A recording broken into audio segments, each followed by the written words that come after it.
তার যেদিন 9 দিন বয়স সেদিন তার মা জানতেন যে রবীন্দ্রনাথের পরে নোবেল পাবে আমার ছেলে। আমার নাম কিন্তু কবির হোসেন ছিল, আমার যে প্রেস আছে ওখানে কবির হোসেন এখানে, কিন্তু আমার নাম হয়ে গেল সম্রাট সেখান থেকে। মজার ব্যাপার হচ্ছে কি, সম্রাটের সাথে আমার প্রথম যেদিন ফোনে কথা হলো আমি তার কথা শুনে মুগ্ধ হয়ে গেলাম। মানে সে এত সুন্দর করে প্রেজেন্টেশন করে। আব্দুল করিম ওনার একটা আপনি ডকুমেন্টারি করেছিলেন যে আপনি এখন তো বর্তমানে মোটামুটি রাষ্ট্রীয় সম্মাননা পেয়েছেন, আপনি তখন এত ব্যস্ত থাকতেন। আমি যতটা জানি আপনি বাংলাদেশের একেবারে বাংলাদেশ টেলিভিশন বিটিভি থেকে শুরু করে বাংলাদেশের সবকটা টিভি চ্যানেলে আপনি কাজ করেছেন। এবং আমি যদি বলি খুলনাতে, আমি যদি বলি ফকিরহাট পিঠাবো, তাতেও ভুল হবে না, কারণ রবীন্দ্রনাথের আদি বাড়ি হচ্ছে আমার বাসার থেকেই সামনে। প্রিয় দর্শক, দেশে এবং দেশের বাইরে যে যেখানে বসে এই মুহূর্তে আমাদেরকে দেখছেন, সবাইকে অনেক অনেক স্বাগত জানাচ্ছি। আজকে আসলে একটা অন্যরকম মুহূর্ত, অন্যরকম সময়, যেখানে সম্রাট আছে এবং আমি আছি।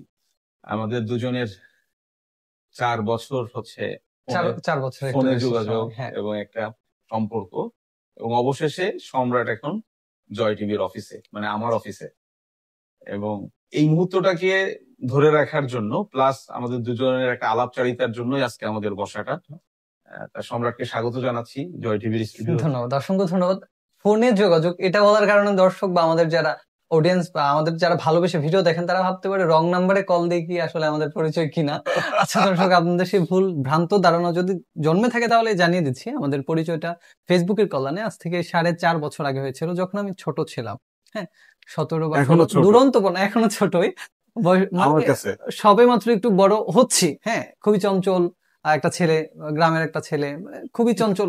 আমি সেই সময় ভাই কিন্তু ইউনিভার্সিটিতে পড়ে এখন। আচ্ছা আচ্ছা আচ্ছা, আমি সম্রাট বর্তমানে পড়াশোনা করছি কুমিল্লা বিশ্ববিদ্যালয়ের ইংলিশ ডিপার্টমেন্টে 24-25 সেশনে। ভাই যখন আমি ছোট ছিলাম একদম, আমার ফেসবুক আইডিতে আমি ভাইকে রিকোয়েস্ট দিলাম, বেশ কয়েকবার দিয়েছিলাম, অ্যাকসেপ্ট করেছে। 22 সালে না 18 সালে 19 সালে 19 সালে হ্যাঁ। সো 22 সালে তো আমার আগের আইডি চলে গেল বর্তমান, যাই হোক।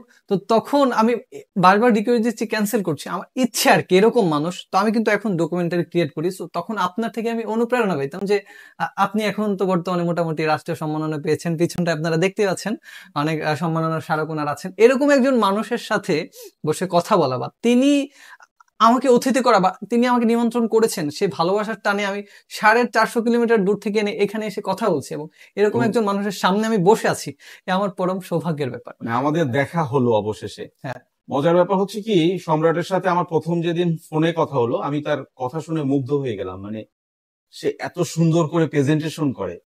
আমার বারবারই আমার স্যারের কথা মনে পড়ে, আমার ফটোগ্রাফির যিনি স্যার সমাজ সিরাজুল ইসলাম স্যার বলতো যে তুমি সুন্দর একটা মানুষ, তুমি সুন্দর করে প্রেজেন্টেশন করতে পারো না, তোমার কোনো দাম নাই। কিন্তু একটা কালো মানুষ বিদঘুটে চেহারা, সে নিজেকে প্রেজেন্টেশন করতে পারে, তার অনেক মূল্য। তাই সম্রাট কিন্তু সুন্দর করে কথা বলতে পারে, নিজেকে প্রেজেন্টেশন, হ্যাঁ ও দেখতে অনেক cute. Thank you very much. তো যাকে ওই হচ্ছে ব্যাপার। এখন আমি অপেক্ষার প্রহর গুনে গুনে প্রায় ক্লান্ত হয়ে যাচ্ছিলাম, তো ঠিক সেই মুহূর্তে এখন আমাদের অপেক্ষার অবসান ঘটেছে, আমাদের দেখা হয়েছে। তো আজকে এই ভিডিওটা মূলত আসলে স্মৃতিকে তুলে ধরে রাখার জন্য আর কি। হ্যাঁ, তখন তিনি আমাকে একটা সময় বুঝিয়েছিলেন, অনেক কিছু বুঝতে পেরেছি, তো অনেক কিছু জানতে পেরেছি আমি ওনার থেকে। উনি ডকুমেন্টারি করেন এবং মনে আছে আমার ওই শাহ আব্দুল করিম ওনার একটা আপনি ডকুমেন্টারি করেছিলেন। তো আমি আপনাকে রিকোয়েস্ট দিতাম বারবার, কিন্তু আপনি অ্যাকসেপ্ট করছেন না। আমি দেখছিলাম যে বিভিন্ন, তখন আমার একটা আগ্রহ জাগতো যে যারা ইউনিভার্সিটিতে পড়ে, যারা উপর মহলের লোক বা যাদের সাথে চলাফেরা করলে আমি নিজেকে আরো সামনের দিকে নিয়ে যেতে পারবো, কিছু কিছু থাকে না, আমি যাদেরকে অনুসরণ করব আমার ইচ্ছা হবে যে বড় আকাঙ্ক্ষা যে আমি বড় হয়ে এরকম হতে পারি কিনা। হ্যাঁ, তো সেই চিন্তা থেকে ঢাকা ইউনিভার্সিটি থেকে শুরু করে বাংলাদেশের যারা ইউনিভার্সিটিতে পড়াশোনা করতো, মিডিয়ার সাথে যাদের কানেক্টিভিটি ছিল, সম্পর্ক, তাদেরকে আমি ফ্রেন্ড রিকোয়েস্ট দিতাম, অ্যাকসেপ্ট করুক বা না করুক 2-3 বার ফ্রেন্ড রিকোয়েস্ট, মেসেজ রিকোয়েস্ট। তো সেই তালিকায় আপনি হুট করে একবার দেখেছিলাম হয়তো কোন একটা জেলা প্রশাসন খুলনা কর্তৃক, ওখানে আপনাকে মেনশন কেউ একজন করেছিল যে আপনি সম্মাননা পাচ্ছেন বা এরকম। ভাবলাম এত বড় মাপের একজন লোক, আমি একটু রিকোয়েস্ট পাঠাই। আমাকে খুলনা প্রশাসন, জেলা প্রশাসন, সরকার আমাকে অনেক পুরস্কার দিয়েছে, আমি তাদের কাছে কৃতজ্ঞ যে আমার মতো মানুষকে মূল্যায়ন করেছে। কারণ মানুষ যদি তার জীবদ্দশায় সে মূল্যায়ন না দেখে দিতে পারে, ওই মূল্যায়নের কোনো দরকার নেই। কারণ একজন শিল্পী বা একজন সংস্কৃতি কর্মী সে সারা জীবন সাধনা করে মানুষের ভালোবাসা পাওয়ার জন্য, আমরাও তাই, আমরা বাইরে কিছু না। সেই মূল্যায়নটা যদি আমি না দেখে যেতে পারি তাহলে এটার তো কোনো দরকার। আপনি জীবদ্দশায় তো রাষ্ট্রীয় সম্মাননা পেলেন, একটু আগে তো আমাকে দেখালেন, পুরোটা ঘুরে দেখাতে যদি অনেক অশেষ রহমত এবং আপনাদের ভালোবাসা, মানুষ প্রচন্ড ভালোবাসে। হয়তো ভালোবাসার আহ, মানুষের ভালোবাসা পেতে পেরে আমি অনেক ধন্য, আচ্ছা। এবং আপনাদেরকেও ভালোবাসি। আমি মানব প্রেমে বিশ্বাস করি। আমার আইডিতে আপনি হয়তো দেখেছেন, মানব প্রেমে মুগ্ধ আমি, হ্যাঁ, মানবের বাসে বেঁচে বেঁচে থাকতে আমরা কি চাই। প্রফেশনাল হয়ে যাচ্ছি কিনা? আপনি তো চলে গেল। আচ্ছা, উনি একজন বড় পাম্পের লোক। আমার না না দৃষ্টিকোণ না থেকে না আমি না, বড় মাপের কিছু না, আমি একজন আহ, ভালোবাসার কাঙ্গাল, ভালোবাসা পেতে চাই। সেই সময় একটা দুরন্ত ছেলে প্রতিদিন ছবি আপলোড দিচ্ছে, ছোট্ট একটা বাচ্চা, তখন ও আপনাকে ফ্রেন্ড রিকোয়েস্ট দিল, আপনি তাকে আমাকে শিখালেন, আমার সাথে কথা বললেন, আপনি তখন এত ব্যস্ত থাকতেন। আমি যতটা জানি আপনি বাংলাদেশের একেবারে বাংলাদেশ টেলিভিশন বিটিভি থেকে শুরু করে বাংলাদেশের এটিএন বাংলা। সবকটা টিভি চ্যানেলে আপনি কাজ করেছেন, এবং আপনি খুবই যেহেতু খুলনা মানে বিভাগ কর্তৃক আপনাকে একটা সম্মাননা দিয়েছে, বা ওখান থেকে আপনাকে আমি পেয়েছি, তো সেই মানুষটা আমাকে সময় দিয়েছেন, কলে আমাকে বুঝিয়েছেন যে সম্রাট, তুমি তো খুব সুন্দর করে গুছিয়ে কথা বলতে পারো, তুমি এই প্রতিভাকে কাজে লাগিয়ে তুমি একদিন অনেক দূর যাবে, অনেক বুঝিয়েছেন। অবশ্যই। তো সেই ভালো তখন আসলে মানে এটা কি আমি আপনার সাথে কথা বলতে পেরেছি বা আগ্রহ দেখেছি সেই কারণে, নাকি আপনার সাথে যারা কথা বলতে চায় তাদের প্রতি সেই মানে আপনার দৃষ্টিকোণ থাকে যে তাদেরকে একটু সময় দিবেন?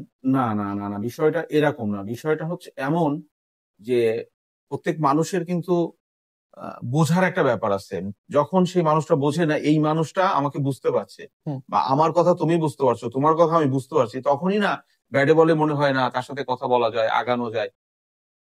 এটাই ঘটনাটা মন ঘটে। খুলে এবং কথা বলতে পারার মাঝে যে একটা শান্তি নিহিত, হ্যাঁ, যে আপনার সাথে আমি আসার পর একের পর এক কথা বলছি, আপনি আমার কথা বুঝতে পারছেন, আমি আপনার কথা অনুধাবন করার ধারণ চেষ্টা করা, করছি হ্যাঁ, চেষ্টা করছি। সেটা সূক্ষ্ম কতটা হচ্ছে জানি না, কিন্তু এটাই আমাদের মনে এবং হয় যে আমরা এক পড়ন্ত বিকেল কিংবা এক স্বর্ণালী সন্ধ্যা হুম, কিংবা এক চাঁদনি রাত একসাথে যদি হাজার রাত কাটিয়ে হাজার দিই, আমাদের কথা শেষ হবে কথা না। শেষ হবে মানে না। আজকে আমি যা বুঝতে পারলাম, এত দূর থেকে আসলাম, খুবই আপনি আগ্রহের সাথে, এবং দেখতে পেলাম যে আপনার অবশ্যই। এলাকায় খুবই জনপ্রিয়। সাধারণত যারা মিডিয়ার সাথে সম্পৃক্ত, এলাকার মধ্যে অনেক সমালোচনা হয়, হুম, যাদের নাম থাকে এটা থাকবে, তাদেরই সমালোচনা হয়, কিন্তু এটা থাকবে। যে কাজ করে তারই আমি ভুল যখন হয়, বললাম যে যে কাজ করে না তার কোনো ভুল হয় না। সাংবাদিক আমিরুল ভাইয়ের বাসায় যাবো, তো তখন আর একটু মানে দেখলাম যে উজ্জীবিত হয়ে গেল, হ্যাঁ আচ্ছা আমিরুলের বাসায়, তো দেখিয়ে দিল আমাকে নিয়ে আসতেছে এখানে, তো তখন আপনাকে কল দিলাম, আপনি রিসিভ করে নিয়ে আসলেন। এটাই ভালো লাগে যে এরকম একজন মানুষ যার সাথে আমি দেখা করতে আসছি, বা যিনি আমার জন্য সেই সকাল থেকে আপনি আপনার মিটিং 2-3টা ক্যান্সেল করে বসে আছেন। সো এই এই ভালোবাসা আসলে কখনো অবশ্যই টাকায় শোধ করা অবশ্যই। সম্ভব না, তার ভালোবাসার প্রতিদান শুধু ভালোবাসা দিয়ে দেওয়া সম্ভব। অবশ্যই। আপনার তুলনায় আমি খুবই খুবই একজন নগণ্য মানুষ, না না সেই না না, মানুষটাকে কেউ আমি নগণ্য না আপনার সম্রাট, সাথে কেউ নগণ্য না, প্রত্যেকের নিজস্ব কিছু গুণ আছে। হ্যাঁ, এবং এমনও বিষয় আছে যেটা তুমি পারো আমি পারি না, আবার কিছু বিষয় আছে আমি পারি তুমি পারো না। সীমাবদ্ধতা মানুষের এই থাকে। সব সমন্বয় করেই না আমরা এগিয়ে যাচ্ছি হ্যাঁ, প্রত্যেকে এক এক করে। যেমন হচ্ছে, দেখো, বাউল শাহ আব্দুল করিমের কথা তুমি হ্যাঁ, বলেছো, আমার সুযোগ হয়েছে তার সান্নিধ্যে যাওয়ার, তার জীবন চিত্র তৈরি করার। হ্যাঁ। এবং আমি থাকি বাগেরহাট, মানে খুলনা বিভাগের একটা জেলা, বাগেরহাটের একটা উপজেলা ফকিরহাটে। হুম, হুম, সেখান থেকে উনি হচ্ছেন প্রায় 700 কিলোমিটার দূরে থাকে, সুনামগঞ্জের উজানদল গ্রাম। হুম, হুম, চারপাশে পানি থই থই করছে, তার ভিতরে বাউল থাকে। হুম। কিন্তু ছোটবেলা থেকে আমি তার গান শুনেছি, আগে কি সুন্দর দিন কাটাইতাম, আচ্ছা, আচ্ছা। বন্দে মায়া লাগাইছে, কি অদ্ভুত। ওইখানে বসে উনি কিভাবে এই গান রচনা করলেন, আমার মাথায় মাঝে মাঝে এরকম মনে হয় যে কিভাবে। ওনাকে আমি প্রশ্ন করেছি, তো উনি বলছে সময়েও হয়েছে, পরিবেশেও হয়েছে, পরিস্থিতিতেও হয়েছে। হুম, সময়, পরিবেশ, পরিস্থিতি, এই তিনটা জিনিসের সমন্বয়ে কিন্তু কাজ তৈরি হয়। তোমার সাথে আমার দেখা হয়েছে, এমন হতে পারতো তুমি যখন বলছো আমি নেই এখানে, আমার ইচ্ছা থাকা সত্ত্বেও সম্রাটের সাথে আমার দেখা হলো না, হুম, বাট সৃষ্টিকর্তার ইচ্ছা হয়েছে, সেজন্য সেটাই। আরেকবার আমাদের আলহামদুলিল্লাহ বলি। আগ্রহ ছিল, আলহামদুলিল্লাহ, অবশ্যই। সে আমাদের দেখা হয়েছে, আর এই দেখা হবেই যদি কিনা মনের মনের টান থাকে, টান থাকে। হ্যাঁ, আর একটা সম্পর্ক হচ্ছে আত্মার সম্পর্ক। পৃথিবীতে সব সম্পর্কের ঊর্ধ্বে হচ্ছে আত্মার সম্পর্ক। আত্মার সম্পর্ক। এবং কখনো সৃষ্টিকর্তা কখনো রক্তের সম্পর্ককে কিন্তু হার মানিয়ে হার দেয় আত্মার মানিয়ে নেয়। সম্পর্ক। কত দূর থেকে আসছি, কত পথ জার্নি, কত গাড়ি চেঞ্জ করলাম, ওই মাহেন্দ্রা চিনতে পারছি না।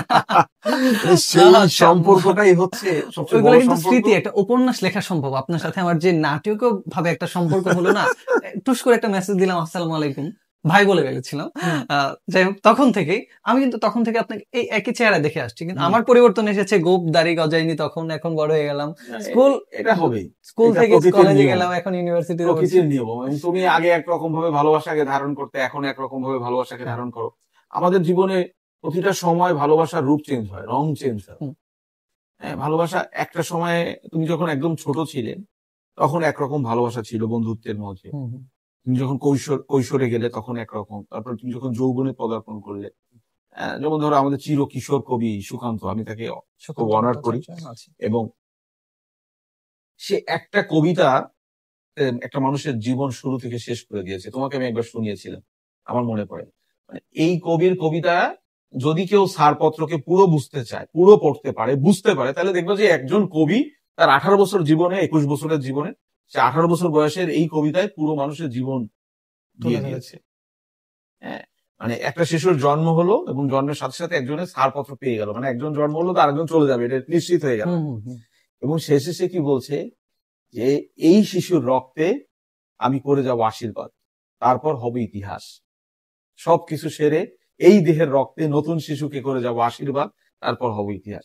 আবার বলছে যে শিশু ভূমিষ্ঠ হলো আজ রাত্রে, তার মুখে খবর পেলুম সে পেয়েছে ছাড়পত্র এক, নতুন বিশ্বর দ্বারে তাই ব্যক্ত করে অধিকার, জন্ম মাত্র সুতীব্র চিৎকারে খর্বদেহ নিঃসহায়, তবু তার মুষ্টিবদ্ধ হাত উত্তোলিত উদ্ভাসিত কি এক দুর্বোধ্য প্রতিজ্ঞায়, সে ভাষা বোঝে না কেউ, কেউ হাসে, কেউ করে মৃদু তিরস্কার। আমি কিন্তু মনে মনে বুঝেছি সে ভাষা, পেয়েছি নতুন চিঠি আসন্ন যুগের, পরিচয়পত্র পড়ি ভূমিষ্ঠ শিশুর অস্পষ্ট কুয়াশাবহ চোখে, এসেছে নতুন শিশু, তাকে ছেড়ে দিতে হবে স্থান, জীর্ণ পৃথিবীতে ব্যর্থ মৃত আর ধ্বংসস্তূপ পিঠে চলে যেতে হবে আমাদের, চলে যাব তবু আর যতক্ষণ এই দেহে আছে, এই দেহে আছে প্রাণ, ততক্ষণ ভুলে গেলাম।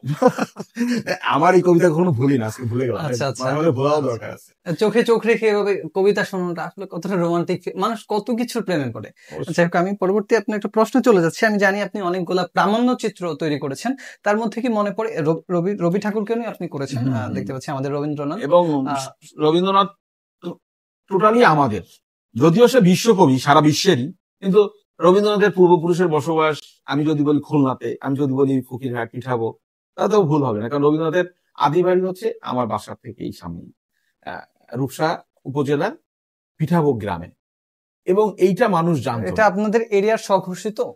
না না, এখন সারা ওয়ার্ল্ড আমরা তো অবগত নই, এইটা অবগত করা হয়। আমাদের ব্যর্থতা না, এটা আমাদের যারা, আমি আপনার ডকুমেন্টারিতে দেখেছি রবীন্দ্রনাথ ঠাকুর, এখানে লেখা আছে তার পূর্ব বসত বাড়ি বাংলাদেশের খুলনা জেলার রূপসা থানাধীন পিঠাবো গ্রামে কুশারি বাড়ি।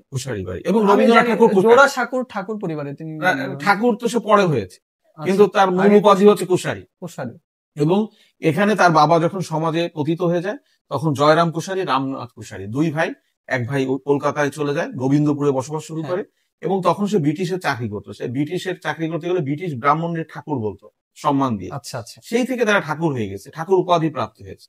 মজার ব্যাপার হচ্ছে রবীন্দ্রনাথের একা শ্বশুর বাড়ি কিন্তু খুলনায় না, 40 জেনারেশনের শ্বশুর বাড়ি খুলনাতে, একই বাড়িতে। কারণ ওই বিয়ের পাত্রী নেওয়ার জন্য তাদেরকে বারবারই খুলনায় আসতে হয়েছে, তার কারণ পিরালি ব্রাহ্মণ, এই যে এদের সাথে তাদের একটা সম্পর্ক, এই যে খানজান আলীর সাথে, যার কারণে এই বিয়ের পাত্রী তাদের কিন্তু কলকাতায় দেওয়া হয়নি। অর্থাৎ রবীন্দ্রনাথের শ্বশুর বাড়ি যেটা, তার মামা বাড়িও সেটা, মানে তার বাবার শ্বশুর বাড়িও সেটা, তার দাদাদের শ্বশুর বাড়িও এটা, ফুলতলাতে। এবং রবীন্দ্রনাথের পূর্বপুরুষের বসবাস রূপসা থানার পিঠাভোগ, এবং রবীন্দ্রনাথের কুষ্টিয়াতে শিলাইদাহে তার কুটির বাড়ি, সাজাদপুরে কুটির বাড়ি, নওগাঁতে। এটা হচ্ছে রবীন্দ্রনাথের পূর্বপুরুষ সিদ্ধান্ত নিয়েছিল যে আমরা পরবর্তীতে আমাদের এস্টেট এই অঞ্চলে কিনবো, কিন্তু আজকে যেখানে আমি বাড়ি বিক্রি করে গেছি, কালকে তো সেখানে পাবো না, যার কারণে তাদেরকে শিলাইদাহে আসতেছে, প্রতিশরে আসতেছে। আর আমি রবীন্দ্রনাথকে বলি, রবীন্দ্রনাথ একাই একটা যুগ, যুগে যুগে যে সকল মহামানব সংশয়ের মেঘের মধ্যে সত্যের আলো বিকীর্ণ করিয়া গিয়েছেন, রবীন্দ্রনাথ তাদের একটা, সেজন্য তিনি বিশ্বকবি। এবং সংস্কৃতির এমন কোন শাখা নেই যেখানে রবীন্দ্রনাথের পদচারণা হয়নি, সেটাই। এই জন্য আমি তাকে বলি যে সে একটা যুগ। সেই সময় আমাকে 40,000 টাকা দিত, 4টা ডকুমেন্টারি আমি মাসে দিতাম, এবং আমি 10,000 টাকা খরচ করে পারতাম না। এবং আমার কাছে মনে হয় যে আমি ঢাকায়, আমি তখন নিজেকে নবাব ভাবতাম, মানে আচ্ছা আচ্ছা, বিলাসবহুল জীবন যখন। আরেকটা, আপনি যখন গ্রামে ফোন নিয়ে আসলেন, তখন একটা মানুষের একটা ওই ঘটনা, আমার ফোনটা হচ্ছে খুলনা বিভাগের 24 নাম্বার ফোন, এরকম একটা ব্যাপার হচ্ছে আমার। তাও আমাকে একটা বায়োডাইভার্সিটি প্রজেক্টের কনসালটেন্ট স্যার মওদুদুর রহমান, উনি বললো যে তোমার সাথে আমার যোগাযোগের জন্য ফোন দরকার। তা আমাকে উনি একটা কাজের জন্য 20,000 টাকা দিলেন। তা বললো যে আগে ফোন কিনবা, তারপর অন্য কাজ। মানে স্যারের কখন আমাকে দরকার হয়, আমি সবসময় তার সাথে থাকতাম। আমি প্রথম ফোন কিনলাম, এবং ফোন কিনে যখন আমার এই গ্রামে আসলাম, তা মানুষ আমার পিছে ছুটে লাগলো, এত বড় একটা ফোন। হ্যাঁ, এবং একটা সিম কিনলাম 9,995 টাকা দিয়ে, 10,000 থেকে 5 টাকা। সিমের নাম কি ছিল? গ্রামীণ ফোন। এই যে আমার এই নাম্বারটা 01711248295 নাম্বার দিয়ে দিচ্ছেন, 24895। এই মানুষটা আমাকে ফোন কিনিয়েছেন, আমাকে কাজ শুরু করিয়েছেন। পরবর্তীতে, মানে আমার কমার্শিয়াল কাজের কথা বলতেছি, পরবর্তীতে তো আমি টেলিভিশনে কাজ করেছি, এটিএন বাংলাতে ধারাবাহিক অনুষ্ঠান, বাংলার প্রাকৃতিক ঐতিহাসিক নিদর্শন, দর্শনীয় স্থান, বিশ্বখ্যাত সুন্দরবন, মেলা খেলা, নদী, সমুদ্রের ঢেউ, কিছুই বাকি রাখেনি। আরেকটা ব্যাপার, আপনি সরকারি গভর্নমেন্ট এমপ্লয়ি, যেটাকে সোনার হরিণ বলে আমরা যেটা জানি, ওইগুলা ছেড়ে আপনি মিডিয়ার সাথে কিভাবে আসলে আমার সম্পৃক্ত হলেন? সবসময় হয় কি, আমি হচ্ছি ভালোবাসার কাঙ্গাল। ভালোবাসাটা কেমন যে তোমার ভালোবাসা যদি আমার প্রতি সম্মান না থাকে তাহলে আমার সম্রাটের সাথে সম্পর্ক থাকবে না। ভালোবাসাকে সম্মান করতে হবে। হুম। আমি একটা জব করি, আমি ওই জবকে শ্রদ্ধা করি, সম্মান করি, হুম। বাট ওখানে যখন আমার সম্মান হারায় যায় আমি ওখানে টিকতে চাই না, থাকতে চাই না। কারণ শিল্পীকে তো রুমের মধ্যে আটকা রেখে কবিতা লেখানো সম্ভব না, বা ছবি আঁকানো সম্ভব ছেড়ে না। দিতে হবে নদীর পাড়ে, কিংবা আমাকে ছেড়ে দিতে হবে। সেটাই আমাকে ছেড়ে দিয়ে যদি বলো বিকেলে যে ভাই আপনি কি কবিতা লেখা হয়েছে, ছবি আঁকা হয়েছে, না হয়নি, আবার কখন হবে এটাও বলা যায় না, শিল্পীর মন কখন হবে এটাও বলা যায় না। ওটা আসবে, ওটা সে পাঠাবে, আমি লিখবো, আমার কোনো ক্ষমতা নাই। আমি একটা কি বলে, আমি হচ্ছে একটা ইঞ্জিনের মতো, একজনের নিয়ন্ত্রণে আমরা চলি, তাই না? আমরা স্রষ্টার নিয়ন্ত্রণে চলি। সে যখন আমাদের ভিতর দিয়ে লিখায় তখন হয়। কারণ এটার বড় প্রমাণ হচ্ছে বাউল শাহ আব্দুল করিম তো স্কুলে যায়নি, কয়েকদিন মক্তবে গিয়েছিলেন। রবীন্দ্রনাথ ঠাকুর যায়নি, কাজী নজরুলও যায়নি। না, তারা কিছুটা পেয়েছে, সান্নিধ্য পেয়েছে, কিন্তু বাউল শাহ আব্দুল করিম কয়েকদিন মক্তবে গিয়েছিলেন। মক্তবে তখন তাদের যে অঞ্চল, সেখানে মক্তব মানে কি, ধরো যে পানির ভিতরে একটা ছোট ঘর এরকম। মা বলতেছে কি, মা যে মক্তবের হাত ধরে নিয়ে আসছে, বলছে শোন, আগে হলো খাইয়ে বাঁচা, তারপরে লেখাপড়া শেখা। মানে ওনাদের অঞ্চলের ভাষায় বলছে, উনি আমাকে বলছে মা বলেছে আগে খেয়ে বাঁচা তারপরে লেখাপড়া।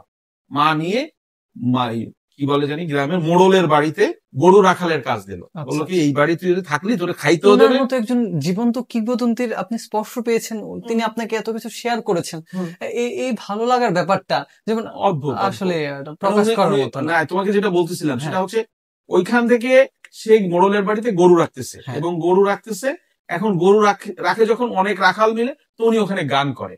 রাখাল, হ্যাঁ, মানে ওই সময় তো চর অঞ্চল, ওনার অঞ্চলটা তোমাদের মতো চর, সুনামগঞ্জ চর। ওখানে উনি গরু রাখে আর উনি সারিন্দা বাজায়। সেই সারিন্দা হচ্ছে ওনার বানানো সারিন্দা, যেমন হচ্ছে একটা টিনের কৌটা দিয়ে এরকম একা একা, ভালো লাগা থেকে। ওই সময় এবং গান করে, তখন সব লোক ঘিরে ওটা দেখে। উনি তখন বোঝে, রাখাল বন্ধুরা যখন বলে তোমার গান ভালো, বা তখন উনি বলে যে সারিন্দাই আমার জীবনের শুধু জীবনের শেষ। উনি বলছে গানে মেলে প্রাণের সন্ধান, সে গান গাওয়া হইলো না আমার, আমি গান গাইতে পারি না। আর তার গান গেয়ে আমাদের শ্রদ্ধেয় শিল্পীরা বলছে আমি শিল্পী অমুক বলছি, আমি শিল্পী তমুক বলছি, আর সে বলছে গানে মেলে প্রাণের সন্ধান, সে গান গাওয়া হইলো না আমার, আমি গান গাইতে পারি না। তিনি গান গেয়েছেন, তিনি মানুষের জন্য গান গেয়েছেন। বলিবি মধুর বলি বলো আমারে তোমারে, বা আব্দুল করিম বলে ময়না তোমারে বলি, তুমি গেলে হবে সাথে পিঞ্জিরা খালি আছে। এবং শেষ সময় উনি এসে লিখেছে, চলিতে চরণ চলে না, দিনে দিনে অবশ্যই আগের বাহাদুরি আমার গেল কই। ভাবেন একবার, চিন্তা করো, এই মানুষ কিভাবে গান লিখে, স্বশিক্ষিত মানুষ যিনি, কিভাবে চেষ্টা করতে আধ্যাত্মিক পাওয়ার যেটা উনি বলতেছে, দেখো আমার ঘর বাড়ি, সারা রাত আমার ওখানে ওয়াজ হয়,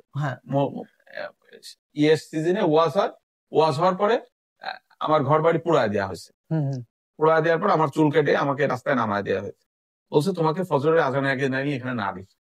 আমি যাচ্ছি, আমার ভিতরে আসছে আমি কুলহারা কলঙ্কিনী, আমারে কেউ ছুঁয়ো না সজনী। আচ্ছা, ওখান থেকে আপনার তার মানে একটা গান তৈরির জন্য কি হতে হয়েছে, তো পরিস্থিতিটা তুমি চিন্তা করো। একটা গান সৃষ্টির জন্য তার বাড়ি সংসার সব পুড়ে যেতে হয়েছে, এখন সে চলে যাচ্ছে ভোর রাত্রে, গ্রাম ছেড়ে চলে যাচ্ছে, কারণ ওনার ভিতরে এই গান আসছে, উনি লিখতেছে মনে মনে, মানে লিখতেছে না আমি কুলহারা কলঙ্কিনী, আমার কুলহারা কলঙ্কিনী, আমারে কেউ ছুঁয়ো না গো সজনী। এই জিনিসগুলো আপনি স্বচক্ষে আপনি সামনে থেকে অবস্থান করে ওনার মুখের থেকে শুনেছেন, মানে আমি তো আসলে। মজার ব্যাপার কি, সব বাউল বা আমাদের মতো যারা কাজ করে বা শিল্পীরা, এরা মনে করে যে সংসার একটা ঝামেলা, সংসার ফ্যামিলি বা সবাই সংসার বিদ্বেষী ছিল, কিন্তু বাউল শাহ আব্দুল করিম তার স্ত্রীকে মুর্শিদ জ্ঞান করে। আচ্ছা, একমাত্র বাউলকে আমি দেখেছি যে সে বলতেছে আমার স্ত্রী সরলাকে আমি মুর্শিদ জ্ঞান করি, তাই ওর নাম রেখেছি সরলা। আমি দিনের পর দিন ঘর বাড়ি ছেড়ে ঘুরে বেড়াচ্ছি, পুরো কপাল আমার, এমন বউকে ধরে রাখতে পারিনি, তাই ঘরের সামনে উঠানেই ওনাকে সমাহিত করেছে, ওনার দরজা খুললে ওনার কোনো সমাধি, তুমি আমার ডকুমেন্টারিতে দেখবা। এবং উনি বলছে যে আমি 3 মাস 6 মাস নাই, আমি ফিরে ভাবছি বউ তো কোথায় চলে গেছে, কি খাবে, দেখি সে যেমন আছে তেমনই আছে। সে আমাকে একবার প্রশ্ন করেনি তুমি কই ছিলে, তুমি বলছো যাও আমার খোঁজ নাও, তুমি গোসল করে আসো। সে তাকে মুর্শিদ জ্ঞান করে। আমি বলছি আপনি, বলে আমি আমার সরলাকে মুর্শিদ জ্ঞান করি। আসলে এরা তো দেবদূত মানুষ, মানে এরা আলাদা একটা ব্যাপার, এটা তো বোঝানো সম্ভব না। আমি ওনাকে বলেছি কি পেলেন এর ভিতর দিয়ে, উনি বলেছে যা পাওয়ার আমি পাইছি, তোমাকে দেখাইতেও পারতাম না, দিতেও পারতাম না, সিলেটি ভাষায়। ওনার একটা কথা আমার কানে খুব বাজে, উনি আমাকে বলেছিল আহ, কিছু খাওয়াইতে পারলাম না, সেবা করতে পারলাম না, আবার আসিও কালনির কুলে আমায় যদি মনে পড়ে। আচ্ছা, মানে আপনাকে শেষ বলেছে। বিদায় আমার সাথে।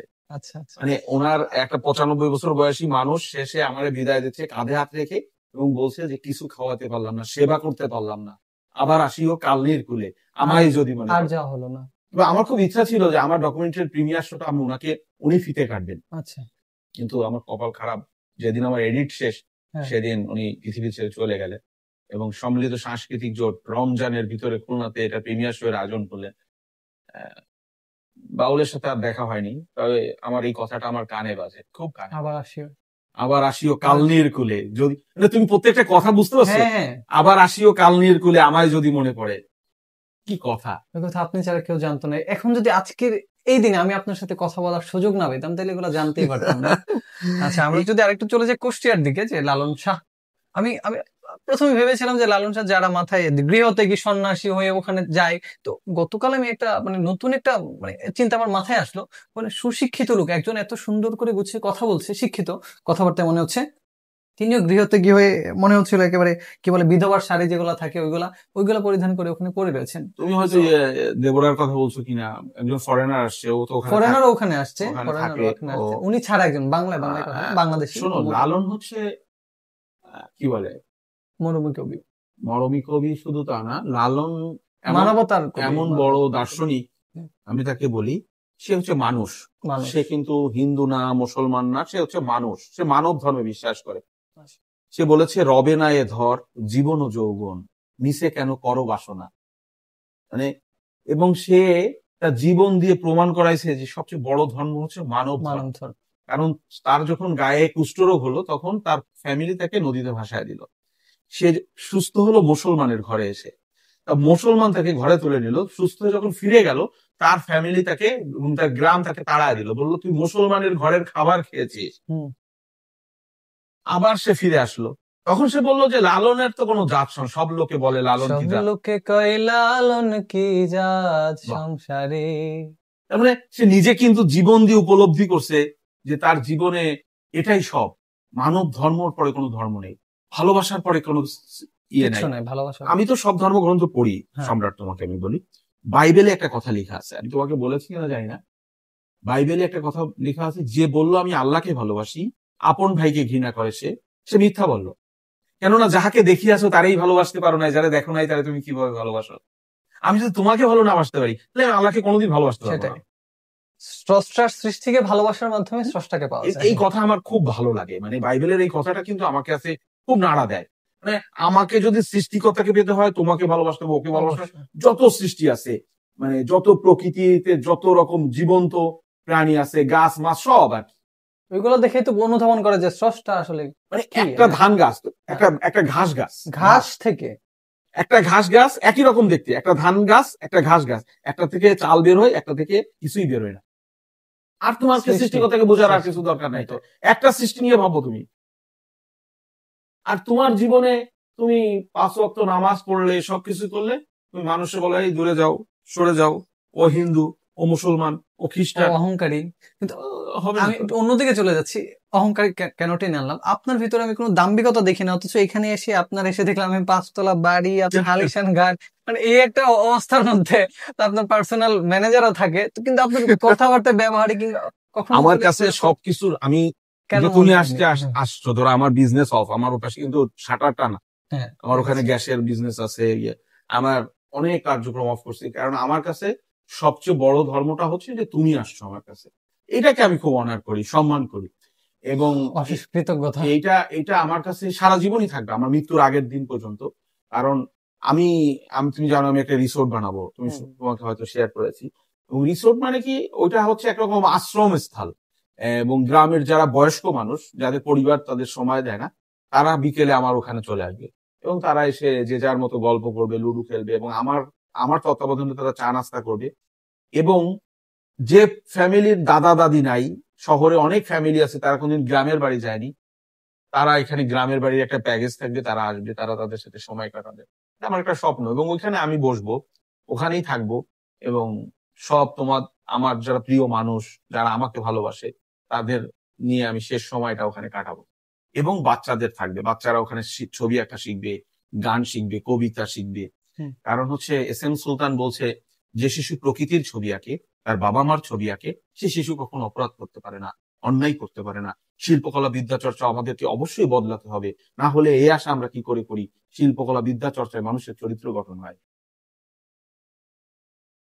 আপনার ভিতরে এত জ্ঞান নিহিত, সেটা আসলে অত সেরকম ভাবে অবগত ছিলাম না। আপনি যে রবীন্দ্রনাথ ঠাকুরকে বললেন যে তিনি বিশ্বকবি, তিনি সাহিত্যের সব জায়গায় তার পদচারণ, অবশ্যই। আমি তো দেখতে পাচ্ছি আপনাকে আমি এইদিকে নিয়ে গেলে, আমি সিলেটে নিয়ে যাচ্ছি আপনাকে, আব্দুল করিম শাহ আব্দুল করিমের এদিকে, আবার কুষ্টিয়াতে, কোন দিকে ধরো যে আমি এমন একটা বাঁধন ছাড়া মানুষ, হ্যাঁ, আমাকে ধরো যারা যারা চাকরি দিয়েছিল যেসব জায়গা, তারা আমাকে মামলা দিয়েও রাখতে পারে নাই। আচ্ছা তোমাকে হয়তো আমি একদিন শেয়ার করেছি, লাস্ট টাইম মোহনা টিভি আমাকে মামলাও দিয়েছিল আচ্ছা আমাকে রাখার জন্য, আচ্ছা আচ্ছা। পারে নাই। কারণ হচ্ছে আমি তো, আমাকে নোহা গাড়ি বাঁধন হারা মনটায় আমার, শাসন বারণ মানে না। বাহ। শাসন বারণ মানেন না আপনি, যাই হোক। আমার যখন মন ছুটে গেছে, আমার মার সাথে দেখা করতে হবে। হ্যাঁ। পৃথিবীতে আমার মা হচ্ছে আমার নিঃশ্বাস, আর বাকি সব বিশ্বাস। তুমি দেখো, পৃথিবীতে একটা মানুষ হচ্ছে তোমার নিঃশ্বাস, সে হচ্ছে তোমার মা। একটু আগে আমি কারোর কল রিসিভ করি না, বন্ধুর হাতে ফোনটা দিয়ে দিলাম ফ্লাইট মোড অন করে, শুধু আম্মা কল দিল, ওই কারণে। কিন্তু আমি একজনের কথা শুধুমাত্র, যে কারণ হচ্ছে, আর সবার সাথে তোমার বিশ্বাসের সম্পর্ক।